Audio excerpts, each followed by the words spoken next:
Hey everybody, just going to take a quick break from the show and tell you about Noom. Has Noom helped you? I believe it has. Oh, that's got an app. You can do tracking. It's terrific. It does. Noom builds personal plans that can meet individual needs. That's the thing. Takes into account any dietary restrictions, medical issues, other personal needs. That helps build a plan that works for you. And yes, so I know that you've had your own personalized program here that you've been working on.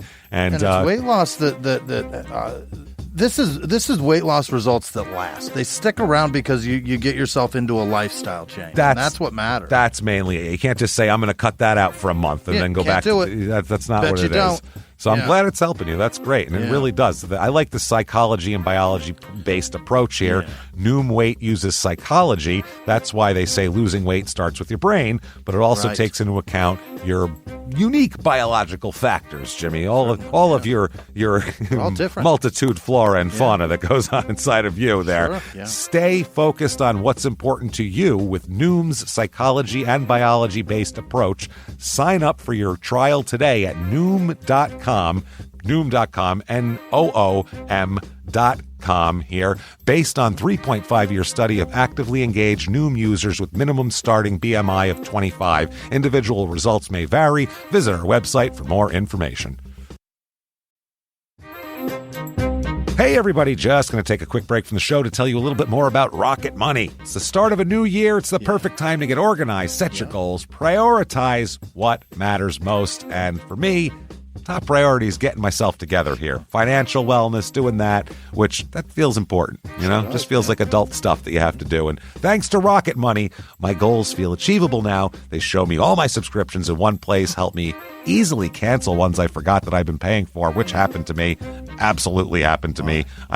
For years, I was paying for something. I was like, what is going on here? Rocket Money found it and saved me lots of money since then, because it's been a while. So they did a great job here. Rocket Money is a personal finance app that helps find and cancel your unwanted subscriptions, monitors your spending, and helps lower your bills so you can grow your savings. Rocket Money has over 5 million users and has saved a total of $500 million in canceled subscriptions, saving members up to $740 a year when using all the app's premium features.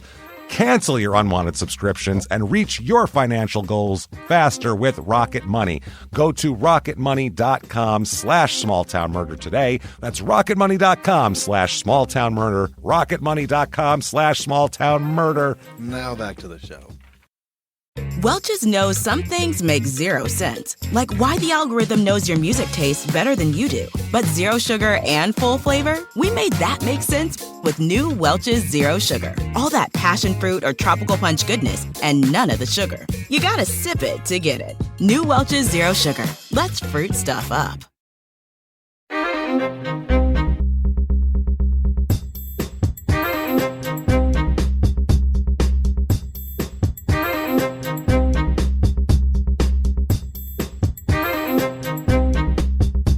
Hello, everybody, and welcome back to Small Town Murder Express. Yay, choo-choo! Oh, yay indeed, Jimmy. Yay indeed. My name is James Pietragallo. I'm here with my co-host. I'm Jimmie Whisman. Thank you, folks, so much for joining us today. Hell yeah. We have another this is a lot of murder stuffed into an hour here, so buckle up, everybody. It's a wild one. It up, man. Very quickly at the top of the show here, shutupandgivememurder.com. Oh, yeah. Definitely May 31st, Durham, North Carolina, Raleigh, Durham, Triangle area. Get your asses in there. Let's do this. We're doing a North Carolina episode to try to entice you. So get in there, sell out the last few tickets. Nashville the next night, you are sold out. So get in there, and then also get your tickets for later on in the year. Minneapolis, Kansas City, we added extra tickets. There was another tier that we opened up, so you can get tickets to that now. Oklahoma City, get your tickets. Few left in New York, and that's in December, so be careful. Get your tickets there. Close, and also Boston, too, in December. Get your tickets there. So close. So unbelievable. Yes, so definitely get them now. Minneapolis, you're going to be our biggest show ever if you sell out. So let's do it, Minneapolis. Let's be partners in this. I can't wait. Let's do it together. You also want Patreon. Patreon.com/crime in sports is where you get all of the bonus material that we do. Anybody $5 a month or above, you can either get a cup of coffee somewhere that could be bad and mediocre, or Probably. you can get hundreds of back bonus episodes you've never heard immediately, and new episodes every other week. One crime in sports, one small town murder, and you get it all, baby. You get it all. You get it all. This week, what we're going to talk about for crime in sports, we are going to talk about the O.J. Simpson trial. Now, Great. not the cultural stuff around it, not like what we were all talking about and what people were saying. None of that stuff. Not a low-speed chase. No, none of that stuff. We're going to talk about the actual trial. How do you go from DNA, blood evidence, and all this stuff to an acquittal? Slam dunk. I watched all 496 parts on YouTube of the trial, and I'll tell you exactly why. It's pure incompetence, and we'll get into all of that and how that happened. And then for small town murder, inside Ed Gein's house. Let's do it. Let's see. That's going to be fun stuff. A day in the life of Ed Gein and all the weird, creepy, weird stuff Had he to had in smell there. crazy in there, right? Oh, had to be disgusting. Yeah, just his sheets had to smell nasty. This guy wasn't doing laundry. It had to be. He was gross, right? He was absolutely disgusting. And his aversion to bad smells is hilarious because he had to stink. Oh, yeah, we'll talk all about it. Patreon.com/crime in sports. But we got to do this first. Let's get to this episode because, man, is it crazy stuff. Let's see here. We have, I think it's time to. Yeah. We got to take a deep breath, everybody. What do you Breathe it say? in. Get ready for this. And let's all shout, Shut up and give me murder. Let's do this, everybody. Let's go on a trip, shall we? Okay. All right. We are going to North Carolina. Right. In both spirit and in body soon as well here. We'll be going there. So we're going to Cherryville, North Carolina. Cherryville. Cherry and Ville, just like it's normal two words put together. Sounds here. nice. It is in kind of central western North Carolina, like west of Charlotte. Nowhere near the coast. Nowhere near the coast. It's about 45 minutes to Charlotte, 2 hours and 45 minutes to Durham, where we will be May 31st, live with Small Town Murder. There. See you there. And about an hour and a half to Clemens, North Carolina, which was our last episode. Episode 451, Turd Boy, Satanic Killer. Shit was wild. One of the craziest episodes ever. Gross. Oh, man. Median household income here is almost $20,000 below the national average. It's about $51,000 here. And then median home price also lower, $230,300. That's great. That's pretty good. This place is kind of a insular kind of a place. And it's changed recently because now you can drive to Charlotte from it. So, more people have gone. But it was really a small insular town where. How far from Charlotte, though? 45 minutes. No, 45, it's only 45 minutes. Got it. So, it's one of those. Motto here, where life blossoms. Oh, yeah, because of cherries and shit. Yeah, you know what I mean? Not on this show, it doesn't. On this show, this town is where life goes to. It's where it sunsets, man. It's not great. Not great. No. So a little bit of history of this town. Hell yeah. It's been agriculture for a long time was the base here. Tobacco? That's where it's tobacco, exactly, where it started. Hey! North Carolina is one of those places where the stereotype is true. They are growing tobacco all over this bitch. Yeah. But during the 1800s, the late 1800s, the textile industry started booming here. They had a lot of mills and things like that. So July 13th, 1966, trains number 45 and 46. This is going to be of the Seaboard Airline Railroad hit head on. How the fuck does that happen? Just don't send two trains going opposite direction on the same track, and it's otherwise physically impossible for that to happen unless someone really fucks that up bad. Yeah. Wow. The crazier part is just like you got as an engineer seeing that coming down the line, you got to be like, I mean, nobody can. This is the worst game of chicken ever. Yeah, nobody's we're not going moving. anywhere. No, it's not like somebody was drunk and they swerved. Yeah, they're on a track. Crossed the yellow line. Didn't happen. This killed one and injured three, which seems like that's way less than it could have been. A miracle. Yeah, yeah, absolutely. Reviews of this town. Here is 5 stars. I really like how Cherryville is a small town and is pretty. Okay, it has every store you may need. For example, Walmart, Dollar General, drugstores, and even small business sit-down restaurants, along with some fast food chains. Everything you'd need, Walmart and Dollar General. I need way more than that. Than the Dollar General? Yeah. Jesus. A little bit more I'm looking for. Yeah. 2 stars. I've lived here since I was 11. By the way, since is S-I-N-E-S is since. Since I was 11. Not really much to do here. The less common here, like you're listening, has a little Sinise has a little skate park in town, and the New Year's shooters is always a cool thing to go down to town for during New Year's. The what? New Year's shooters. We'll talk about it. No, we got things to do. That's where a lot of older people bring their muskets out and shoot gunpowered, it says, in the air for New Year's. That's a thing that they do. A couple of small stores no one really goes to. Just a small town with nothing to do, but quiet and calm, and never feel like I'm in danger being anywhere in the town. Okay. Except for on New Year's. Except for on New Year's when all the old men have their muskets out. Then it's watch your mouth that day. What a town. Things to do. First of all, the Cherry Blossom Festival. Obviously, you knew that was coming. That's nice. You can be there for the Miss Cherry Blossom pageant. Got to have that. Yeah. And, of course, food and all that shit. And a band here, the Dirty Grass Soul is the band. Dirty Grass Soul. Dirty Grass Soul, which, yes, exactly. That's why I said it. I want to make sure you got the connotation that they're saying their asshole is filthy. Dirty Grass Soul. Not fucking, boy. That's funny as shit. Okay, and then bounce houses. And then the New Year's shooters, which is, I guess this is a tradition they've been doing for hundreds of years, where to celebrate New Year's, I'm sure back then drunken bands of guys would go through from house to house, which these houses weren't close back then. They was like farms. So they'd all come with their muskets and they'd chant and yell until you came out of the house with your musket and fired it off and then joined the party to the next house. Oh, my. So now they still do that, and now they do it also in the town square. They all just fire their guns off. Muskets, though. You know. Why do you have a musket? For this night. That's what it is. Yeah. It's for this night. You got to have a musket. Keep her all lubed for January 1. Black powder only and without bullets. It's just the report. Yeah, there's no. Yeah, they're not firing fucking. Still frightening. Yeah, they're not firing lead balls into the air. Luckily, but still frightening. You don't know who's packing. Yeah. You don't know what you packing in that musket. Yeah. Somebody thinks it's funny to throw an M&M in there. Yeah. Ow! Jesus Christ! It melted on my face, not in your gun. That's not right. Somebody throw a paintball or a jawbreaker in there, all of a sudden there's a problem. There's an issue. All right. That said, let's talk about some murder, shall we? Mm-hmm. Okay. Yeah.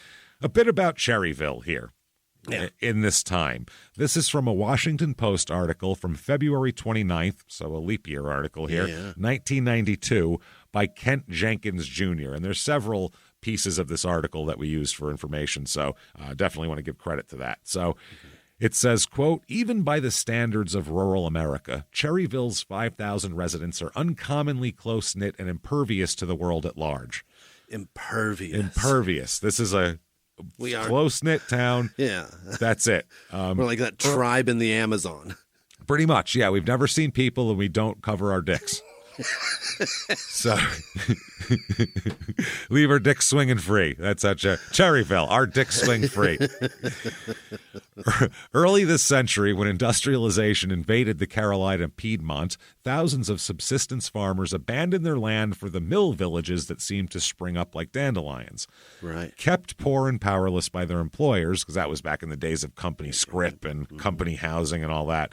They came to depend profoundly on each other, developing community ties almost as deep as blood. A few years ago, when sociologists published a study of Milltown life, they titled it Like a Family.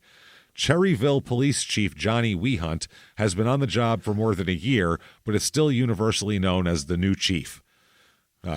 He came from Morganton, about 30 miles away, and while he's as open and accommodating as he can be, he's still working his way into the town's graces. And he said, quote, people around here are clannish, and they always have been. Let's not use that word.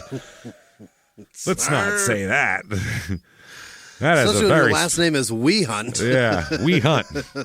That is, and they've always been. Oh boy. Good God. I keep asking, how long do I have to be here before I'm not the new chief? And I've been told, I don't know how many times, I don't care how long you're here, you'll never be from Cherryville. Oh no. So that's the town we got here. It's not even, it's being insular is fine, but like this is just pushing people, like, you know what I mean? Not even accepting and welcoming. Proud to be terrible hosts is not a good thing. That's not weird. a good look. That's not a good look at all. Especially when, even to your chief of police. That's what I mean. He's going to help you if you have a problem. And they're like, well, guy. Don't care. He ain't from here. Like, calm down. Fuck you, outsider. He's from 30 miles away, too. It's not like he's from Morganton. It's not like he's from Paris, France, and he came over here with a fucking beret on going, hey, oui, what are you doing over here, people? You should have orgies in the street and at church. Why are you doing? That's not him. Yeah, 30 where he's miles from away. Where he's from has the same weather as we do today. So the same storm came through. Still shit. At the same time. We're getting the same exact problems. All right. Let's go to 1991. So that's the same era that was written. Okay. Yeah. July 28th, 1991. Let's talk about William Fred Davis. Apparently everybody calls him Fred. Okay. Old Willie like Fred. Bill. Yeah. Old Billy Fred here. He was born, he's 68 years old in 1991. And he's got a wife named Margaret Shuford Davis. Shuford's her maiden name. Yeah. She is 67 years old. They've been married for, 40 years or something. They've long time. And William, or Fred, was in World War II in the Army Air Corps. Holy. I mean, fought Hitler, this guy. Before it was the Air Force, for Christ's sake. Yeah, the Army Air Corps. If you ever watch All in the Family shit, that's where Archie Bunker was in the Army Air Corps. That's really? They were like the ground guys that helped supply helped keep the airplanes going. So got it. Then he worked for the North Carolina Department of Transportation as a mechanic, and he also always was farming as well. So it's a man. He had a day job and also was a farmer, which is a lot of work. That just sounds like... That guy doesn't quit. No, he gets up at 4 a.m., farms for 3-4 hours, then goes to work all day, comes home, farms a while, goes to bed. And made it to 1991, 68 years old, crushing it. That's pretty good. Margaret worked at Jenkins Food. She worked at what they call a mush house locally. What is that? A sausage-making plant. So let's not call it that. There's literally just a thing. You don't want to see how the sausage is made. That's an idiom. So you really don't want to see how the sausage is made. And this lady fucking makes the sausage. Mush house. The mush house. She makes it. Gross. Both her brother and sister lived within a mile of them. Everybody kind of lives here. They have an old house where everybody, the house she grew up in is also right on the same area, and that's where their daughter lived. They renovated the house for her daughter. Yeah. They have a daughter named Ruth and a son named Stephen, and now they're retired. And a longtime friend said, I grew up with them, and no one ever had anything to say against them. If the church door ever opened on a Sunday morning and Fred Davis wasn't there, I never heard about it. They were as fine as any people who ever lived around here. That is a long way to go to say he was at church every Sunday. Yeah, nice church-going people. That's all he's trying to say with all of that shit. So, like I said, they have a daughter named Ruth that they redid this house that the mother grew up in, that Margaret grew up in. And Ruth has a husband named Joey James Melton. So, Jimmie. Yep, JJ. Old Joey Jimmie here. He's 29, and he's a high school dropout whom Fred and Margaret vehemently opposed the wedding to. Yeah, he didn't help redo this house. He's useless. And now he's moving in, and they later had to help the couple financially. The parents did. They set them up in a mobile home that's about 150 yards away from the house, which will come in majorly later, and also then provided them the house that Margaret grew up in that they did. But they did not like Joey Jimmie at all. Mm-hmm. No good. Neighbors and family say that Joey Jimmie had problems Is that what they called him? No, that's what I'm calling him. Oh, Jesus They Christ, called why him would Joey. They called him Joey, but his Not name even is JJ. Yeah. I like Joey Jimmie a lot. That just sounds. Hey, That's Joey pretty Jimmie. Yeah, I think it's got a good ring to it. Joe Jim ain't so bad either. No, Joe Jimmie. Yeah, Joe Jim is good too. That kind of sounds like Toe Jam. I don't know if you want that. I like that. I like Joey Jimmie. So they had he had a lot of problems, Joey Jimmie, and used to attract the attention of law enforcement officers, shall we say. Boy. Yeah. He underwent psychiatric treatment multiple times in the 1980s. And all the neighbors said that he used to use a lot of drugs, but he doesn't seem like he's doing it lately. What do we know what happened to him? No, he's just a local, just a general ne'er-do-well shitbag. Run of the mill, don't give a fuck. Run of the mill, yeah. I dropped out. I do a bunch of drugs. I'm a fuck up. I get arrested all the time. You know, they don't know what's wrong with me. They send me to a psychiatric center. They go, "You're a drug addict, stupid," and they kick him out, and that's that. Why don't you want to do anything and make a living? That seems hard. That seems like the guy. I like doing drugs. It's more fun. Okay, well, yeah. Point taken. You are correct. It is more fun, but we get it. So Sunday, July 28th, 1991. Now, Fred and Margaret Davis were at church, obviously, and they were given a ride home from church and dropped off. Mrs. Davis, Margaret, was carrying a light beige pocketbook with some money inside of it. Sure. And later that day, their daughter-in-law, Kathy, Stephen's wife, spoke with Margaret and also saw Fred when Fred stopped by her home to deliver some vegetables that he'd been growing. The son of a gun grows vegetables, grows too much, and gives them away. Oh, I got to give them to the kids. They need vegetables. Wow. So Ruth here saw her father that afternoon in a field near his home and also spoke with Margaret at the home as well. Then the daughter-in-law, I guess, another person here, another neighbor, stopped by the house around 6 p.m. to borrow a vacuum cleaner. No one was home, but the back door was unlocked, so she just went in, grabbed the vacuum cleaner, and left. Okay, now, at some point in the night here during this evening, someone broke into their house and through a back window. Yeah. And basically what happened was Margaret was attacked first. Oh, God, they were home. Someone came in with an axe handle. Oh, boy. And beat Margaret to death with it. Wow. In the home. Now, Fred, that was in the bedroom. Now, Fred was in another room watching TV. Fred's mostly deaf, and he had no idea this was happening in his house. Oh, wow. He couldn't hear it at all happening. And he's got the TV turned up at god-awful levels. Probably blaring like crazy. Old people anyway, and if he's hard of hearing on top of it, Jesus Christ, it's probably blaring. He wouldn't have heard it even if he wasn't hard of hearing. And he didn't know that this attacker was sneaking up behind him and attacked him from behind with an axe handle and beat Fred to death. I mean, he beat Fred unfucking mercifully. And Fred never even saw it coming. So it's like he could have done nothing to cause this ire. You know what I mean? He didn't even see it happening. Whoever did this knew they were going to have to give him hell because that is a tough man. He's not going to be able. You're not going to overpower that guy. These old farmers are tough. He's in the fucking World War II, for Christ's sake. So Fred is just beaten horribly. Now they lay there. They're both killed. They lay there till the next day when their daughter Ruth comes over to see them and discovers them. Shit. Now, there's no clear motive. Nothing is stolen except just her purse is stolen. That's the only thing stolen. The beige pocketbook. That's it. And there's no evidence of sexual assault, although they said that Margaret was found partially disrobed, but not assaulted. That's weird. I don't know.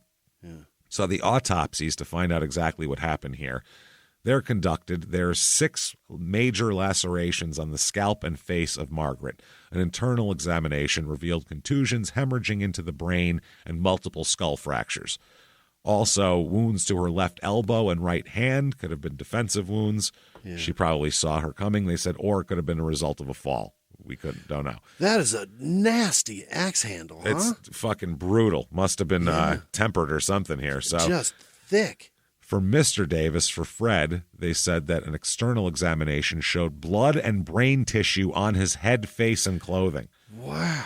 Both of his eyes had been blackened, and he had bled into the substance of his left eye. His skull bones had been thoroughly fractured and pressed inward into his brain. They said that he was beaten so hard about his head that his brain was pulpified. His skull chewed up his brain. Yeah, they pureed his brain with a fucking axe handle. My God, man. And they said there was blood spattered on the ceiling everywhere. Yeah, I mean, it was cast off everywhere. Fucking brutal attack. A 68-year-old man. 68-year-old man with no enemies, too. These are just, not like they've had huge beef with these people over here. They're not the Hatfields and the McCoys. They're just old church people that farm. So there were 12 lacerations to his face and scalp. His dentures were protruding from his mouth. His left little finger pinky was torn almost completely off of his hand, and his left ring finger had scrapes and cuts on it. The wounds to his hand could have been sustained as he tried to defend himself or been caused by the hand resting on top of his head when the blows were inflicted. He might have scratched his head or something. Yeah. They said the nature of the injuries to both were consistent with being caused by a blunt instrument such as an axe handle. Tore a finger off with something blunt, man. That's hard. That's aggressive. There's a lot of anger in this. That's fury. Especially with didn't rob the place, didn't go through her jewelry box, didn't rape the old lady, didn't do any of that stuff. So it doesn't make any sense. So the purse that evening, by the way, it's spotted on fire. Oh. By a local resident who calls the sheriff's department. But by the time the resident and the deputy get back to the spot where the purse was, it's gone. Not burned up. Somebody took it. It's just gone. Wow. But they do find in that area the dress that Margaret was wearing that day. Oh. Yeah, they find that, but the purse is gone. So that's interesting. Now, the first thought everybody has is, let's all talk to Joey Jimmie. What do we say? Probably, yeah. Out of everybody in this town, he's the only one that's had any beef with these people whatsoever, they don't like the Davises. him. They don't like him. He doesn't like them. It's just the way it is. So they really, the Rutherford County sheriffs go after Joey Jimmie. I mean, they're fucking, they said basically it's like a parade of police cars to his house all the time. They're just camped out on his street. Yeah. Just waving at him. We're going to get you. We're going to get you, talking to him. Also, the gossip spreads from there. Oh, boy. And everyone in town goes, well, he's the only person that had any beef with them, so he obviously did it. No one else fucking did it. This is ridiculous. Yeah. Plus where the house is, it's like rural. It's not even in a place somebody would wander by. He wouldn't just stumble on it. No, someone had to be doing this. Floyd Terry, who runs the grocery store, Terry's Groceries. Sure. He said they were all over the place and all over him, meaning Joey Jimmie.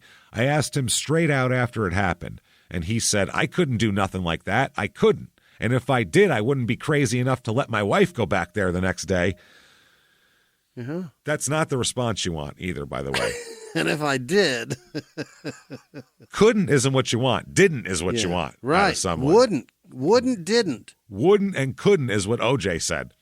Right. Yeah. You know what I mean? Good point. Couldn't is bad. Yeah. It should be didn't and wouldn't. That's what you'd say.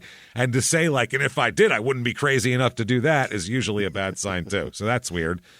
But as the weeks go by here in the summer through the end of July and through August, they find no physical evidence and no evidence linking him to these killings.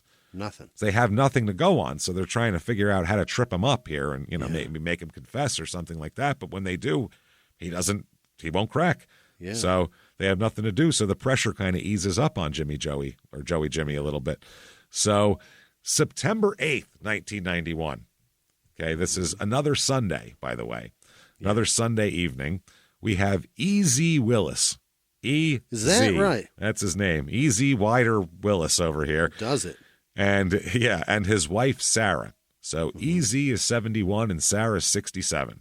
Okay. They live on a farmhouse on Flint Mill Road. Oh, no. And he is retired from his job at an auto repair shop, and he walks with a cane now.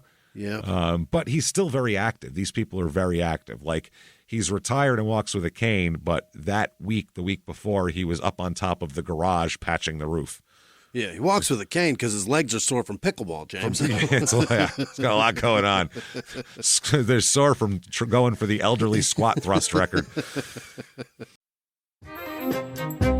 Hey, everybody, just going to take a quick break from the show to tell you about the safest sponsor ever, Simply Safe. Absolutely, these people will keep you safe. It's amazing. You know that every 26 seconds a burglary takes place in the United States, according to the FBI. That means that by the time this podcast is over, dozens and dozens of homes will have been targeted, ransacked. God knows what happens here. So protect your home before it's too late with Simply Safe proactive security system. Simply Safe helps stop threats before they even have a chance to break in.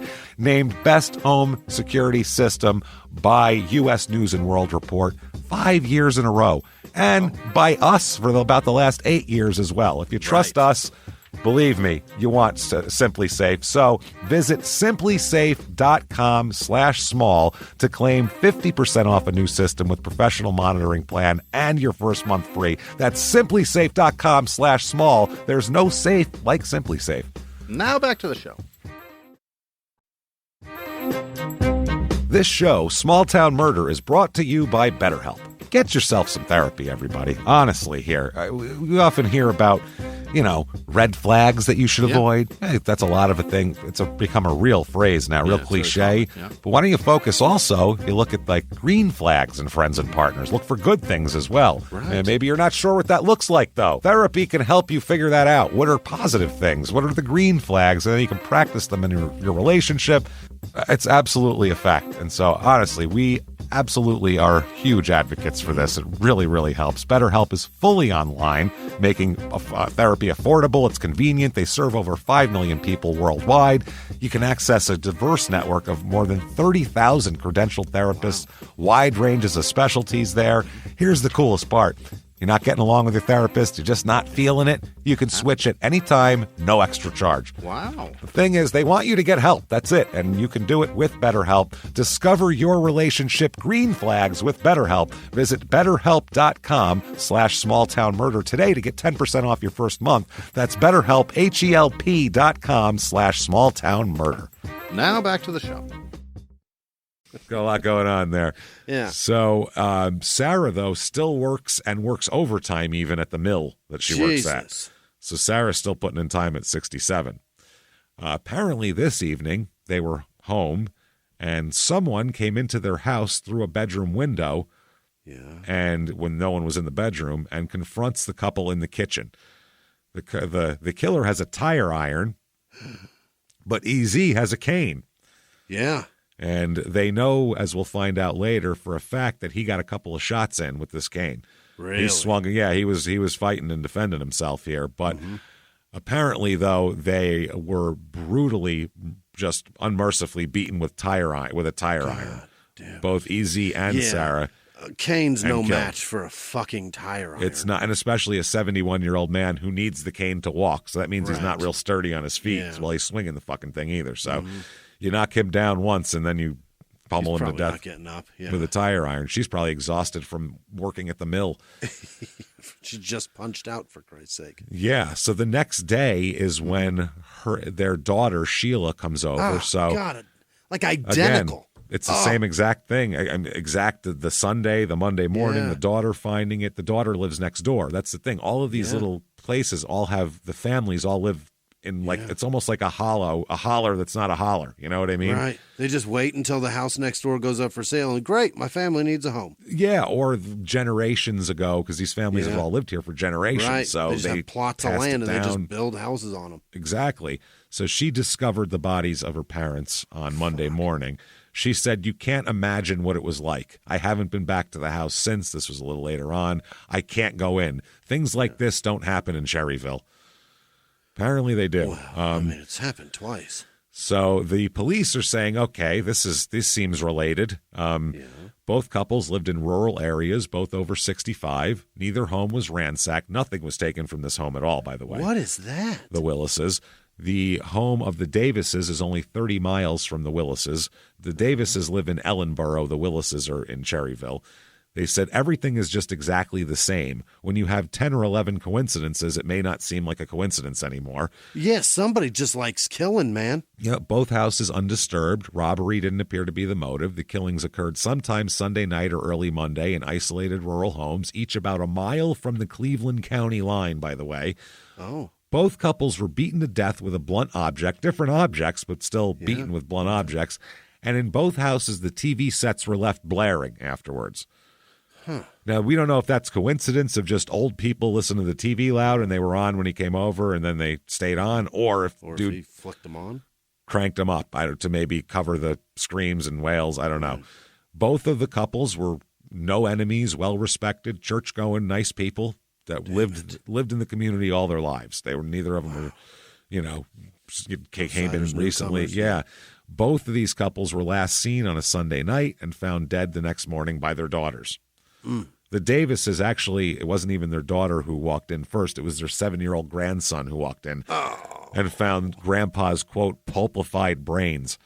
Yikes. That's fucking disturbing. Yeah, that's pretty crazy. So the poor daughter had to find him. They said they're going to compare the cases with similar ones around the state. They have one case from 1990 where a retired tobacco farmer and his 76-year-old wife were found stabbed to death in their home, which was in a rural area. Nothing was taken except a woman's purse as well, and there was no sign of struggle there. So, but the problem is this is in Alamance County, and they had just charged a man with killing them. Oh. Now, this man had known the couple and is being held without bond, but they don't think that he's the guy that was over here. Okay. Number one, because he was in jail already while one of them happened. So that'll be, yeah. Yeah, that's so they think there's at least one other person doing this. Now, as soon as these bodies are discovered, this town is bonkers batshit hysteria at this point. How could you not? It's nothing happens here. They all know each other. It's the viciousness is horrible. Also, it's obviously one person doing it, which is scaring people as well.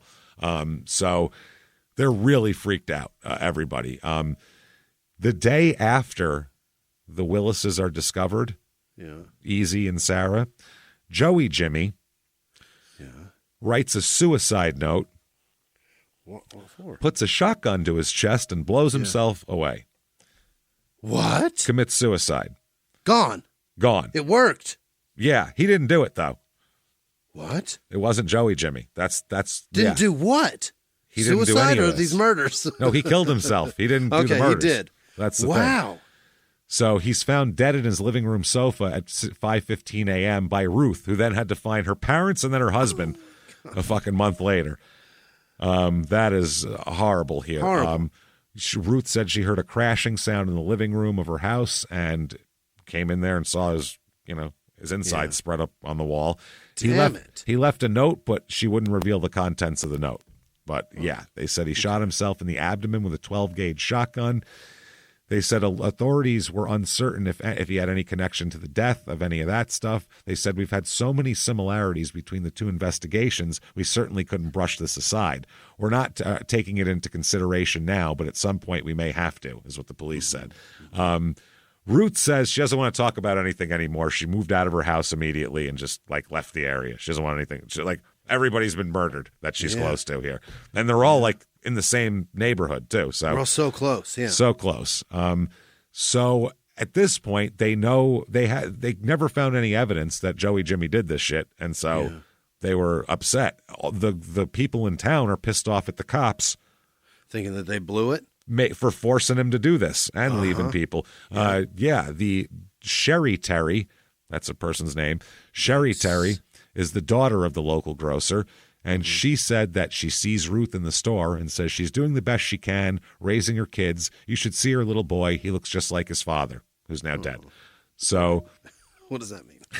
He's very bloody. He's very bloody. He's got brains all over the place, or it would be intestines probably. Chest, The sheriff said he doesn't want to say much about Joey Melton's death, largely because there's been talk that Ruth Melton may file a civil suit charging the department with harassment over this. Oh. Said she's talked to us several times, and I think she's settled down now. I think she understands what happened in this case was unavoidable. Other people don't, though. A guy named Siebert McKee, who's a retired farmer, he said, quote, "The law killed that boy. They killed him, yes, sir." Okay. That's what he said. The law. The law. He also, and then Sherry Terry said the boy had his troubles, but he didn't do what they said he did, and he didn't deserve what he got. I still think about Joey killing himself. I reckon he felt everybody thought he did it, but if he could have just held on a couple more days. couple more days. We'll find out why, because in a couple days we find out he. All we needed was 48 hours to clear this boy. Oh, God damn it! Everybody, by the way, the gossip. These are horrible murders. I just gave you the actual facts, but the rumors that spread around town of what happened is crazy. Yeah. The rumors are everybody tells the daughter, "Oh, I heard your mom was raped. I'm real sorry. She wasn't raped." For heaven's sake! At all. One of the local papers reported that both the Willises and the Davises had houses with semicircular driveways. So soon, people were saying in town it took 2 days for people to start going, "It's the work of a cult," and their semicircular driveways or they're. Literally, that's what they were doing. Everybody start paving your driveway straight. Yep. They said the shape of the driveways was some kind of symbol. God. That's what it was. One of the police chiefs said everyone was buying guns. He said our officers became genuinely concerned about being shot themselves. When you go out at 2 o'clock in the morning and someone's walking around a house with a gun, you don't know if it's a prowler or the homeowner. We finally had to tell our callers to stay inside till we got there. We'll knock and then you come out. Yeah. Don't fucking do that because it's dark too. This is a rural area. So the sheriff wrote an article for the paper asking gun buyers to think seriously whether they're actually mentally prepared to take a life. Think about this before you're doing this. Dude, that is such a great point. I don't think everybody thinks about that. Nobody thinks about that. He said the burglar alarm salesman came from all over the place. And the guy at the hardware store said people came in for locks, deadbolts, all sorts of shit. The bullets, they couldn't keep bullets in. Yeah. I don't know if they thought an army was coming to their house to. You probably only need 1 or 2 if someone's coming in to murder you, by themselves. Maybe 3, 4, but they're like, I need an extended 5,000. clip. Yeah. But I guess whatever. So one guy here said that he knew. This is Jimmie Terry is his name. Yeah. All these Terrys. Yeah. He said that many people in the community believed that Melton was somehow involved in the Davis deaths because police had questioned him and because of problems he had with the family.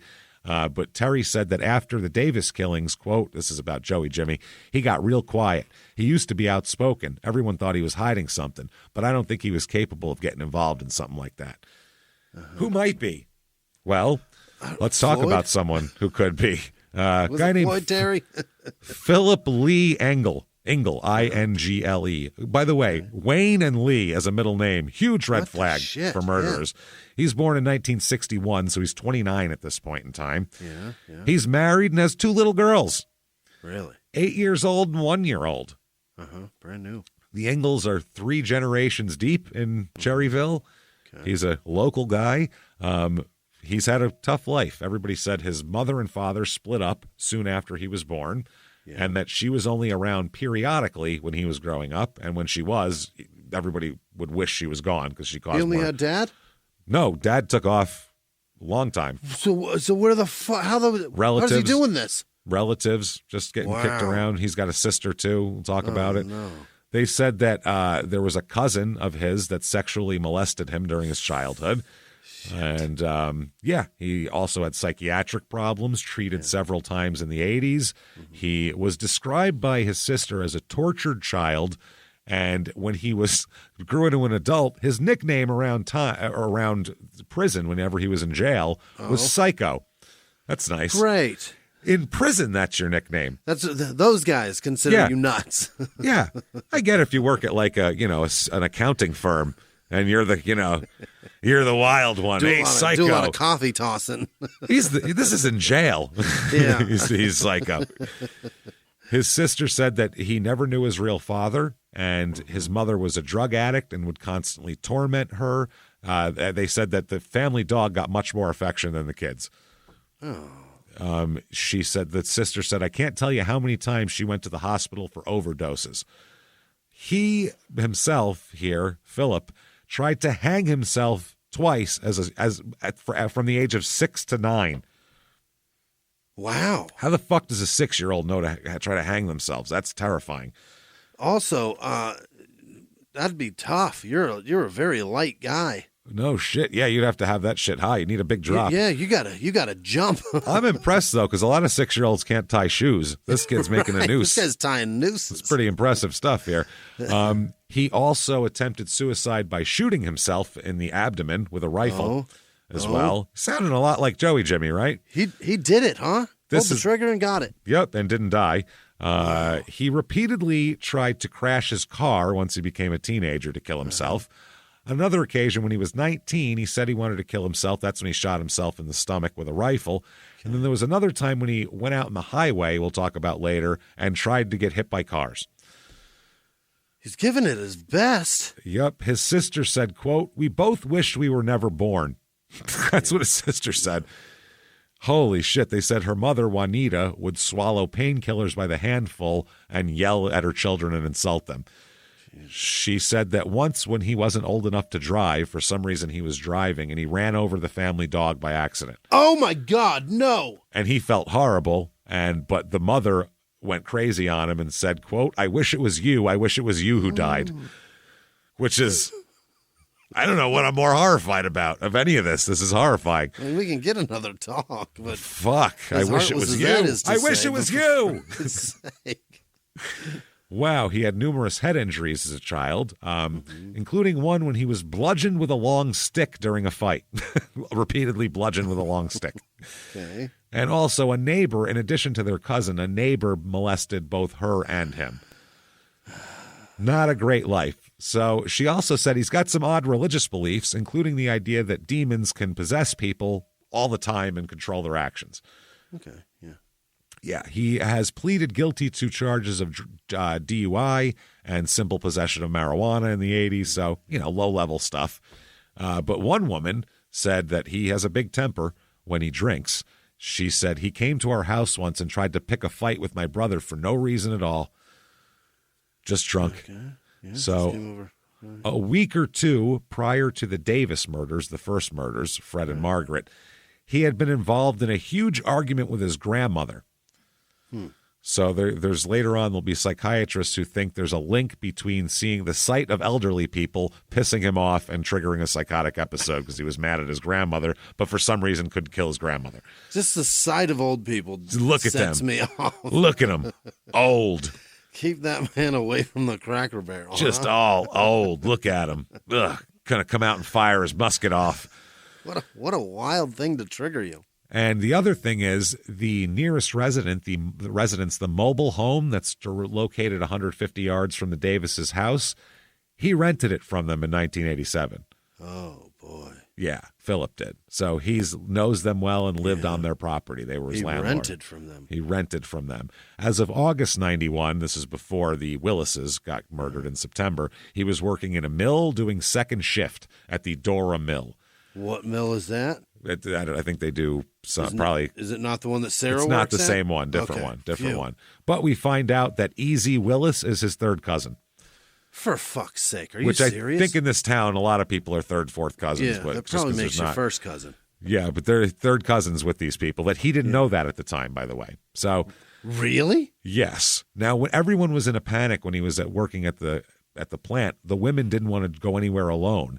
So when they would want to ride to work or be walked to their cars, he'd be the guy that would do it, because he's such a good guy. Right? I'll walk you ladies to the car, make sure nothing happens to you. Safe from that psycho out there.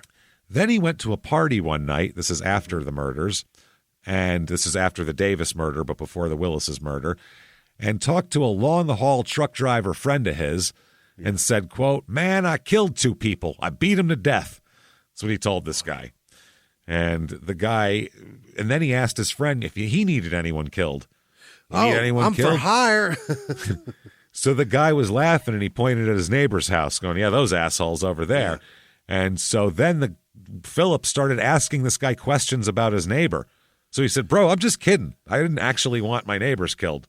Because he was like, that's literally, he was asking him like that. Like, what's their schedule like? Do they have dogs? Like shit like that.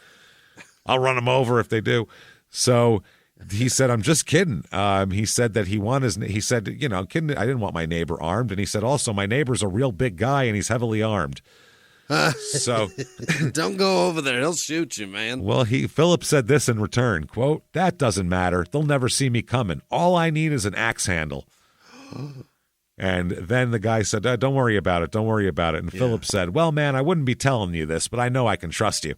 Yeah. So apparently not, because I'm giving you his quotes. So right. Don't trust me too much. I'll tell everybody. Yep. The friend ended up leaving on a trip to truck. And he said he wasn't thinking twice about that. He said he was just drunk and he thought he was running off at the mouth trying to act like a tough guy. But then when he returned and found out another couple had been beaten to death in their homes, he went, I should go to the police here. This isn't good. Wow. So he goes to the police, and then they find out that there's a set of palm prints at the Willis's house on their windowsill, as you'd boost yourself through a window. Right.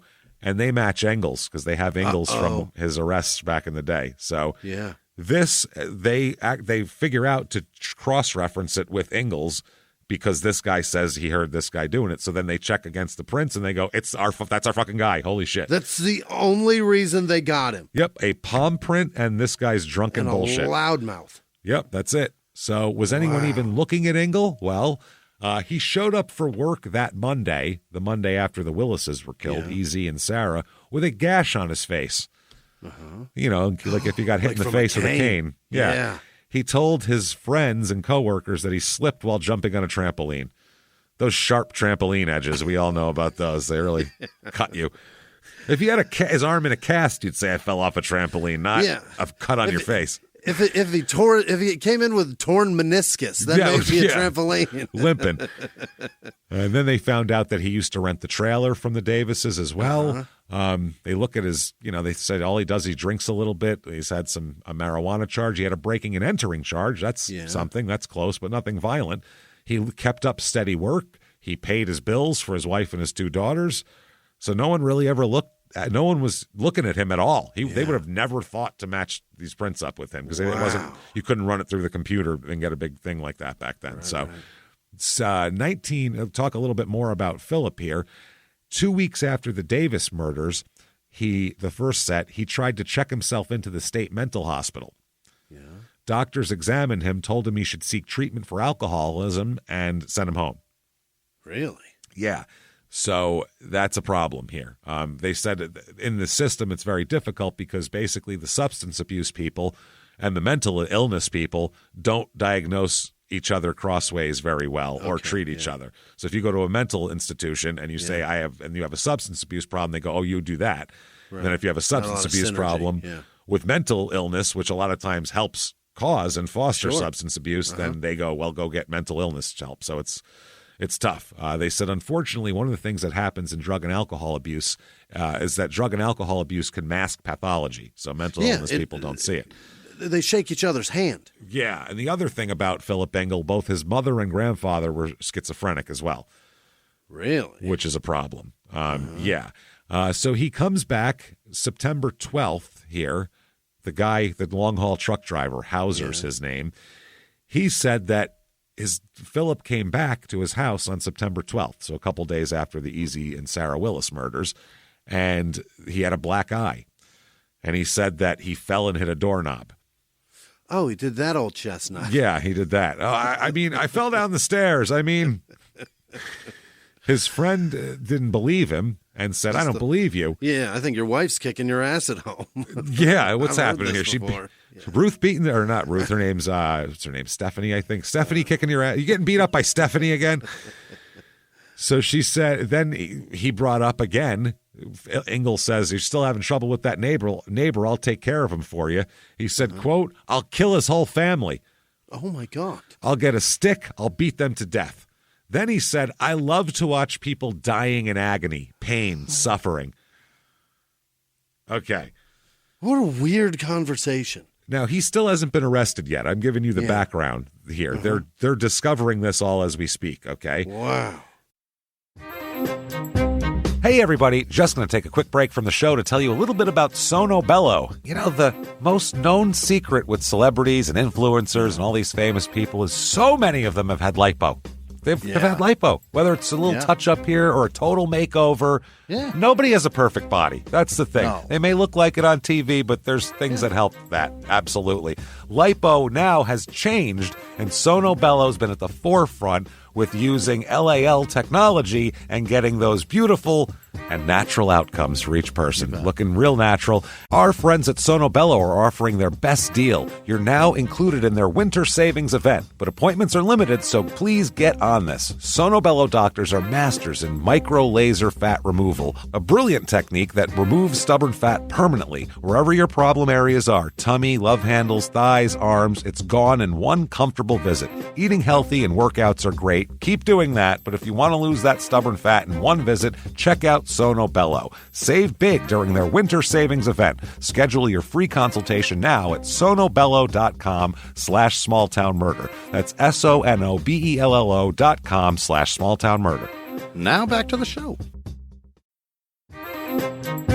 Hey everybody, just going to take a quick break from the show to tell you a little bit more about our stylish friends at Quince. That's right, let's go elevate your styles, people. Yeah. Get it going, look good out there, and you can do it now without breaking your wallet, without breaking the bank, because at Quince, you can get high-end, versatile pieces at prices we can all actually afford, which is very nice. You want to get good stuff that lasts and it's good, and they have quality stuff that's very affordable, and you can do like we did, upgrading our stuff here, well, still being a very reasonable price. Quince only works with factories that use safe, ethical, responsible manufacturing practices, along with premium fabrics and finishes. It's all quality stuff. You're going to love it. Trust us, it looks good. And I've got the leather jacket. It's a very high-quality item. Real nice, soft leather. Yeah. Jimmy's got his linen pants he's rocking. Yeah, they're terrific. Come on, be like us. Be fashionable. Get in there with Quince. Indulge in affordable luxury. Go to quince.com/smalltownmurder for free shipping on your order and 365-day returns. That's QUINCE.com/smalltownmurder to get free shipping and 365-day returns. Quince.com/smalltownmurder. Now back to the show. Hey everybody, just going to take a quick break from the show to tell you a little bit about a very cool place, Thrive Market. Yes, we are both looking to get into the healthy swing this year. The problem is I don't know what's in everything, and I don't know if even I'm qualified to even read the labels to know if that's good or that's bad. Right. There's chemicals and things, and there's things floating around. I don't know what I'm doing out there. One of my favorite features, and I know you were talking to me about this, is the Healthy Swap Scanner in the Thrive Market app. Yeah, it's simple. You scan any item, and it'll instantly suggest a cleaner, healthier grocery alternative, which is it's great. Amazing. Yeah. That's great. Thrive Market also takes the guesswork out of finding these safe, healthy foods. For example, like I'm trying to get my protein intake up for energy. I'm always moving around. I need stuff, and I love that you can filter their site by the high protein options. Nice. It's very cool, and you can personalize this portion, and you can put filters on it. And get ready. You should be ready for a junk-free start to 2025. Get ready for it and head to thrivemarket.com/smalltownmurder and get 30% off your first order plus a free $60 gift. That's THRIVE market.com/smalltownmurder, thrivemarket.com/smalltownmurder. Now back to the show. Now, September 19th, 1991, Douglas Shank Tips. They call him Shank. That's his nickname. Tips. Tipps. Yeah. He's 84. And his wife, Elizabeth Tips, is 81. Okay. They live about 20 miles outside of Cherryville in a mobile home. They have no telephone or indoor plumbing. Now, old Shank is a character. He is what they called in this area, what the sheriff called a nightclub entrepreneur. What is that? Well, quote, he had an old house and he stuck a jukebox in it and he brewed up a little squeezins to sell out there. A little squeezins. He brewed up some squeezins, Jimmy. Everybody out there, you guys brewing up some squeezins tonight? He's got a jukebox and homemade hooch. Come on over. Yeah. Well, because think about it. He's 80. He was born in like 1910. Yeah, so he's doing this like in the 30s in the middle of nowhere in a he's rural brewing area. Up orange slices. Yeah. He's making a juke joint, basically. Yeah, and he's got, he said, quote, "It wasn't exactly legal, but it's accepted in this part of the country." That's what the sheriff said. So in their trailer, they had a television, and they had heard all about the murders and gotten terrified, this couple, because they fit the exact profile of people who've been murdered. So much so that old Shank Tips, started sleeping with a loaded rifle by his bed. Mm-hmm. So one night on September 19th, he heard a noise and felt a hand on his leg, so he grabbed the rifle and started firing off into the dark and struck his wife with a bullet and killed her. Oh, my God. Shank. She was coming back from using the shit pot. They don't have indoor Don't plumbing. worry, baby. It's just me. And he shot her? Shot her to death. Oh, my God. And then he's alone. This is horrible. Just him and his squeezins now. So him and his squeezins. That's 6 dead now in this tale, including Joey, Jimmie, and her. Is that Elizabeth. Justified? Wow. The sheriff said, "Shank's a good old feller," and that's literally what it says, and I didn't put that in there. Good old apostrophe feller. Yeah. I didn't say good old fella. Good old feller, and he was extremely remorseful. He had just seen all this stuff on TV. I think he'd seen something that same night, and he just got spooked. "We used to go over to his place and break up a few fights now and then, but that Shank never meant nobody no harm." I think he meant when it was a juke joint. Yeah. He's still living over there in that trailer by himself. The whole thing's just a shame, and that's about all there is to it. Okay. What is going on? Yep, he was terrified. This fucking town went nuts. They went nuts.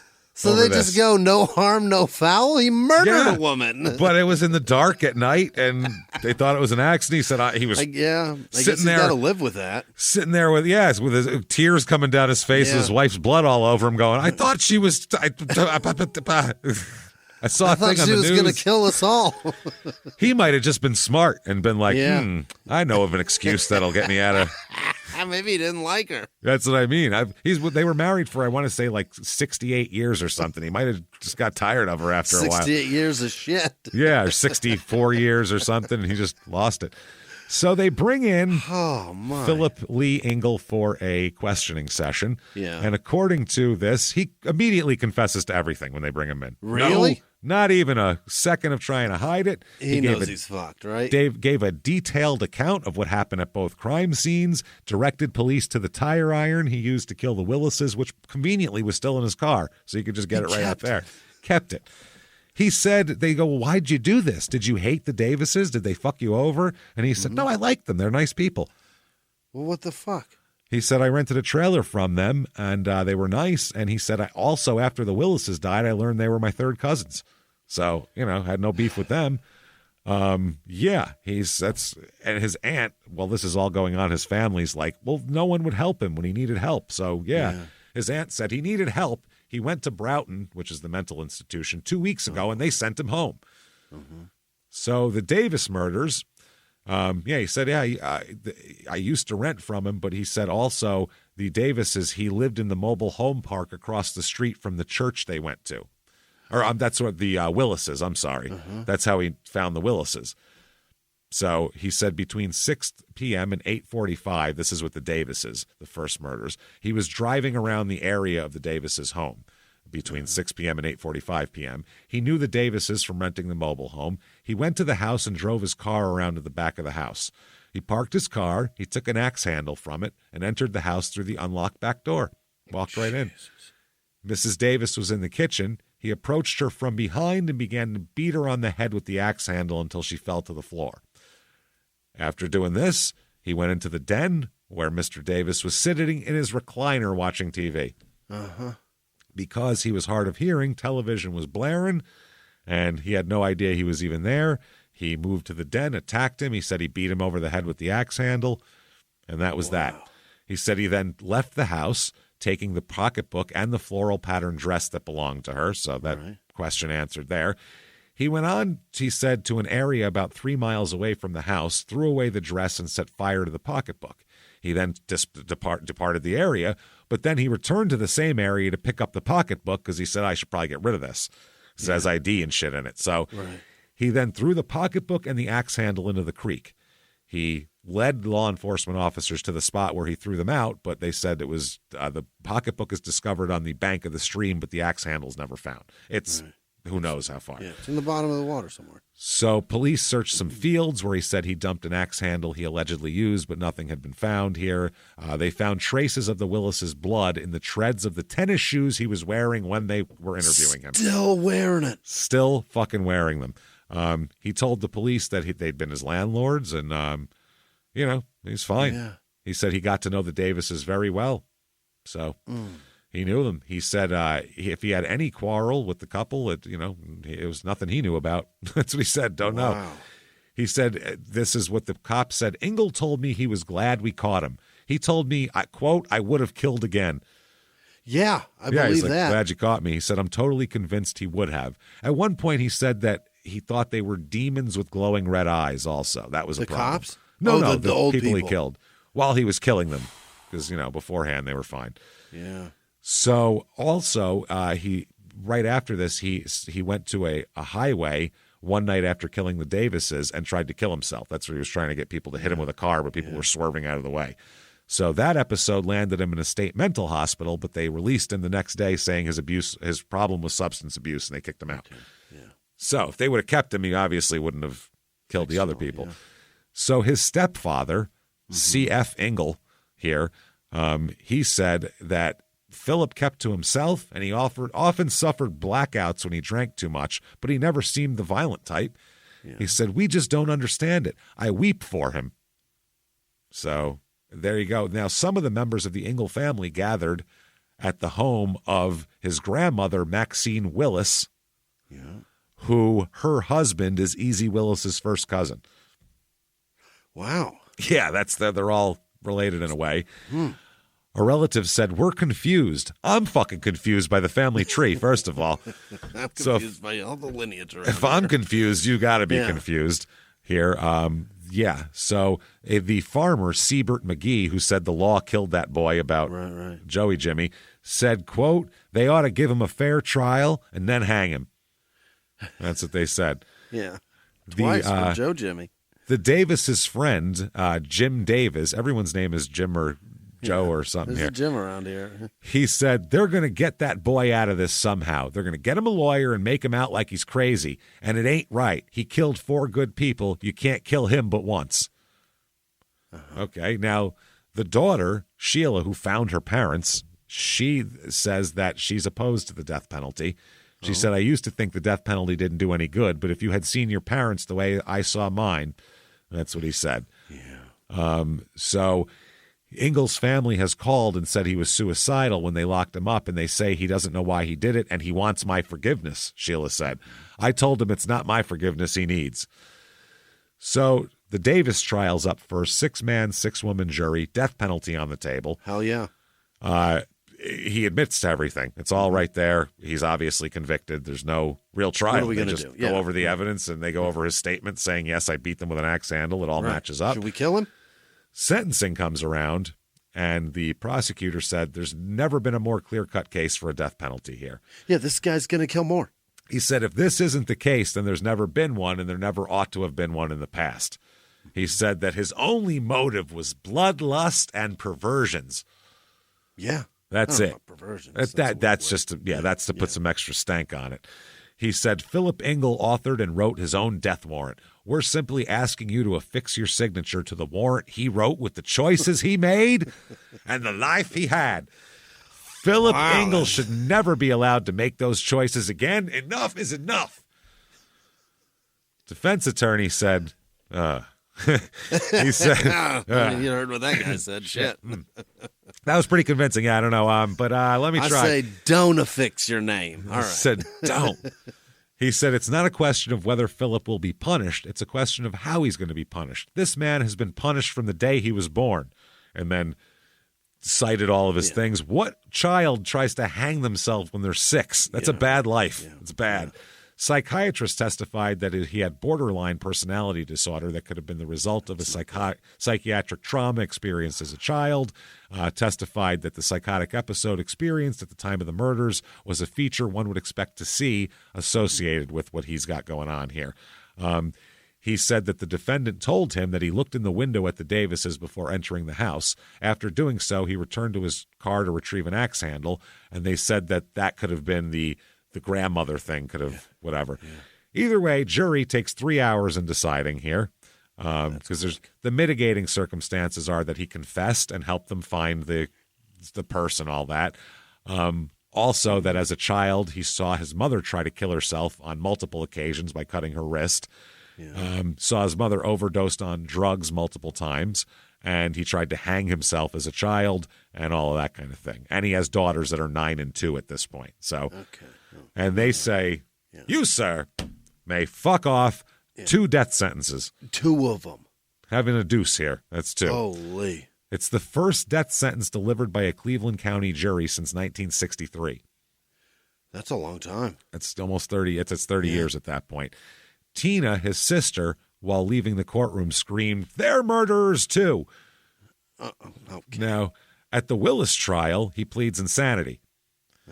He pleads insanity. Now they're saying he's schizophrenic here. And they show, in this, one of the things is they show a videotape of the kitchen where they found the victims here, the Willises. And Sheila, the daughter, said that was the cane my daddy made himself that was on the ground. Oh, for God's sake. As she grasped, she had it with her. They let her have it. Even though it's during the trial, so it's evidence. So, but you're allowed to touch evidence, I guess, once it's there. She said, that's when I started screaming when she saw that. They tried to get the videotape put out of the case, but the judge said, well, that's as gruesome as it looked on the scene. So that's what it is. So the case here, it's obvious. They have a ton of evidence. They have the tire iron even in the car. They have a palm print. Yeah. Not looking good here. All they have to depend on is a psychiatrist who says that he has hereditary schizophrenia. Said that he, goes over the same thing. Tried to kill himself. Tried to hang himself. Engel talked about demons and Lucifer's army around the time that he was killing people. Yeah. But they said that he did make numerous references to demons during the interviews as well. Very much into demons. Yeah. They said that he often referred to his belief in an army of devils controlling the world and that he blamed his violent impulses on voices in his head. Fascinating fella. They said these are symptoms of schizophrenia, and they said both his mother and his maternal grandfather had been diagnosed with the same illness, and that his prison nickname is Psycho. Come on. That's what they said, literally. They said the people that live with you all day long sometimes are better diagnosticians than anybody, meaning the prisoners. Yeah, they're pretty good at this. The prosecution closing said he shouldn't be able to avoid responsibility for what he's done by saying, I'm sorry, and claiming insanity. They said they're seeking the death penalty again, and that's what they want. The defense said, if the prosecution had been reading you the life story of Philip Engel, he would have only read you the last 2 or 3 pages of the last chapter. You're going to have to read the whole book. Said he grew up with the mother with, all the things we told you about. He said Philip Engel was in a psychotic state. He had an obsession with demonology. He did not understand the quality and nature of his actions. He didn't know the difference between right and wrong. Philip Engel's life was a perfect recipe for disaster. He's crying out for help. So that's what they said. They said guilty as fuck is the verdict. I mean, it's obvious he's guilty. It's just whether they say not insane, too, just guilty. He knows right and wrong. He told the man, I'll kill people for you. I love watching people suffer in agony. He knows it's not right. I'm only telling you because I trust you. This is one of those things where it's so fucked up. Obviously, this guy had no control over the horrible things that happened to him when he was younger. But at the same time, as a society, we also can't have him just walking around. Yeah. You're a master of your own being. You have to absorb the consequences of your own behavior. Whether or not we should kill crazy people is a whole separate argument that we definitely don't have time for because we're wrapping this up. So an entirely fucked life, and I'm not hurting people. And then you go, well, who knows? So they say, you, sir, may fuck off 2 more death sentences. Jesus. So he's got 4. There's the initial appeal that's the law that you have to do, that's factual stuff, that just to see if they didn't railroad you. Yeah. Then he refused any post-conviction review, and he wanted all his appeals dropped. Oh, let's do it then. He told his lawyer that he wanted to help North Carolina with what he was calling their state-assisted suicide program. Oh, great. Okay. Yeah. His lawyer says that it's a miscarriage of justice. His client believes belongs in a mental institution, not on death row.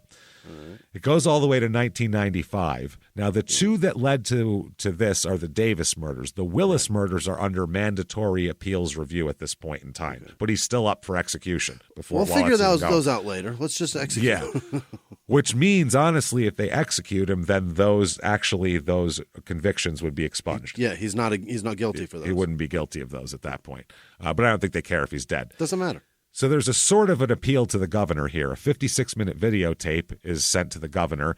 Ingle says that he needed psychiatric help all his life, but he says what we're asking is, quote, if possible, after viewing this tape, to consider having me placed in a mental institute lockup ward where I can probably get the help that I've tried to get all my life and was never able to get, which he did try several times. Right. If you are not able to have me placed in a mental institute for the rest of my life, I do not want to go back out on the street. If you can't put me in a mental institute for the rest of my life, a lockup ward, I ask to be executed.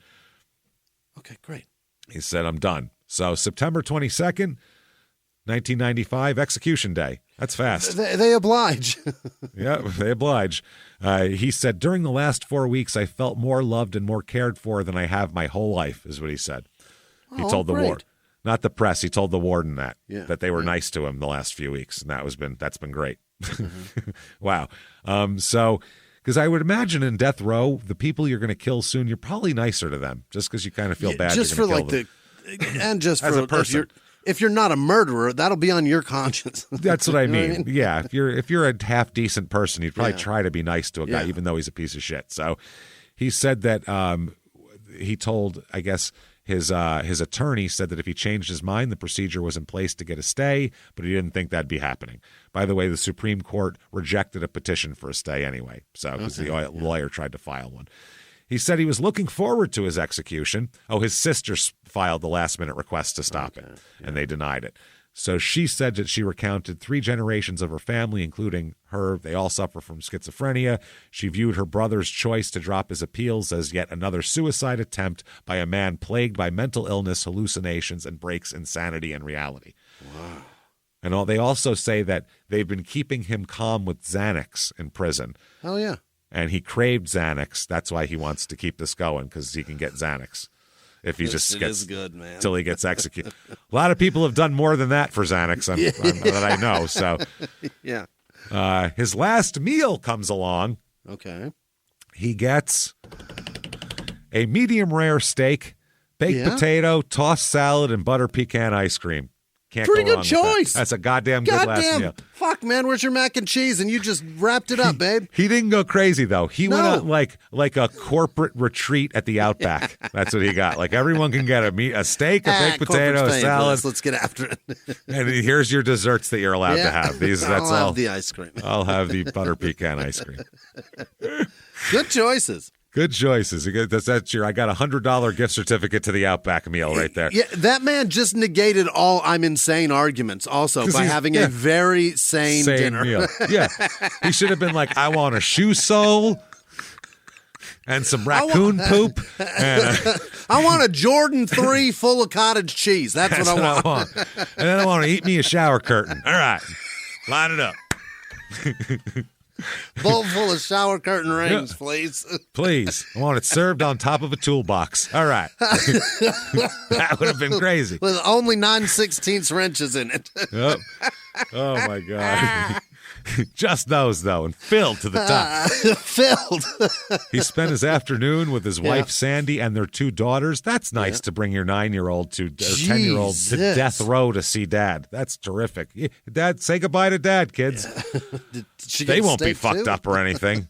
Yeah, they won't be fucked up or anything. No, never. Kids. We won't be doing a story about them someday, I hope. Jesus Christ. Then they went outside to join the death penalty protesters after they were forced to leave. Speaking of last meals, there's a really weird thing where an inmate who was like a trustee on death row said, this was in the 2000s or the early 2000s, late 90s, that whenever there was a execution, they had a big staff party beforehand. And they said it was a big meal and they had extra staff on hand. So he said, I understand that you have to feed them and you have a big spread, but they also had a big sheet cake. Like, it's not a birthday party. It's very weird to put a cake out there. Everybody gets a slice? Yeah. With what do you put on it? Yeah.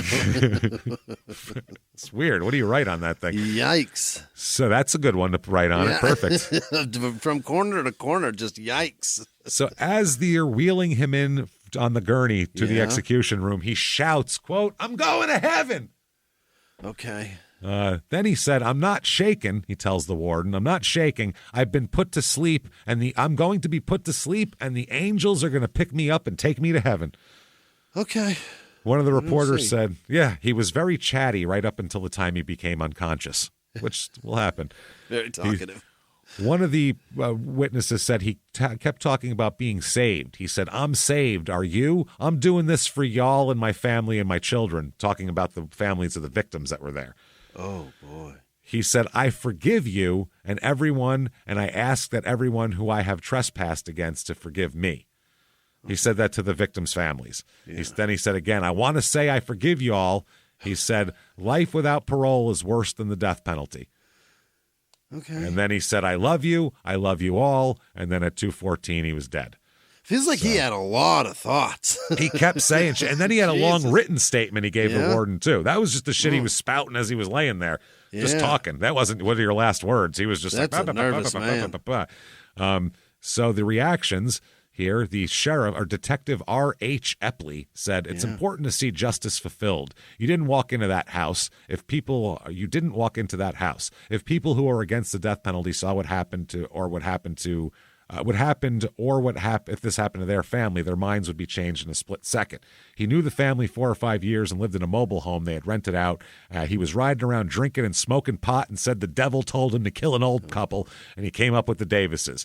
He made the statement he was glad he got caught because he had already made plans for the next victim. But this will deter crime because he won't do it again.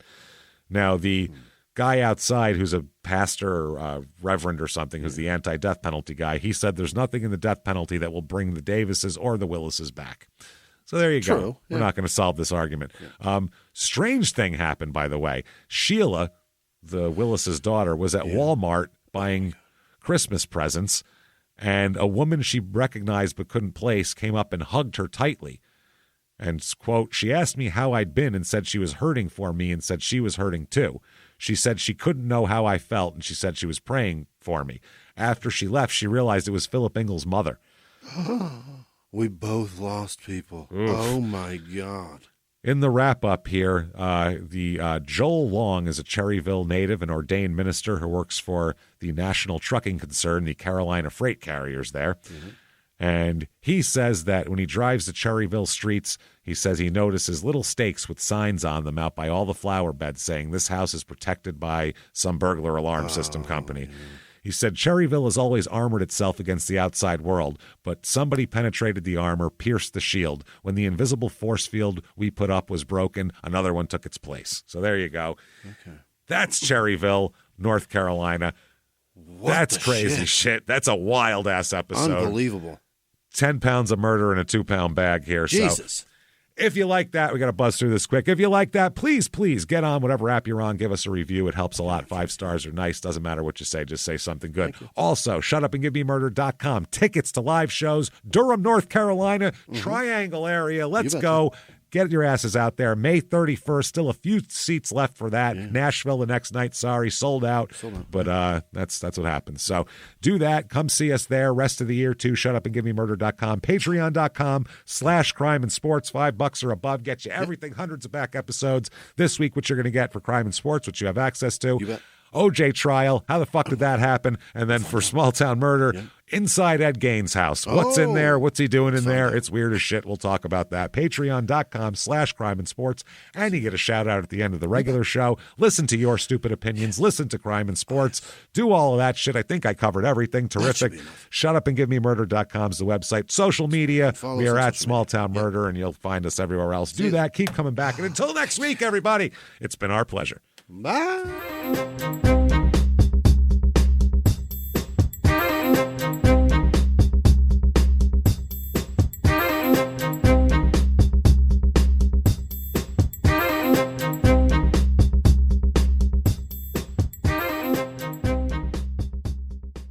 If you like Small Town Murder, you can listen early and ad-free now by joining Wondery Plus in the Wondery app or on Apple Podcasts. Prime members can listen early and ad-free on Amazon Music. Before you go, tell us about yourself by filling out a short survey at Wondery.com/survey. In the 1980s, a rosé swept the country. Hey, Mike, I really like this White Zinfandel. Well, good. Now put it down. We're going to try another one. White Zin became America's top-selling wine. But most don't know that this sweet drink has a sour history. What began in 1986 with counterfeit bottles, a big fraud, a multi-million-dollar fraud, sent investigators chasing one of the most powerful families in the business, the Licciardis. But the closer the feds got to them, the more dangerous things became. It's a story of deceit. At the time, I was paranoid. Threats. You touch my kids, I will kill you. And murder. With a .22 caliber bullet to the head. What started with a scheme to mislabel wine spilled into a blood-soaked battle for succession. Welcome to Bloodvines. You can binge listen to Bloodvines exclusively and ad-free on Wondery Plus. Join Wondery Plus in the Wondery app, Apple Podcasts, or Spotify.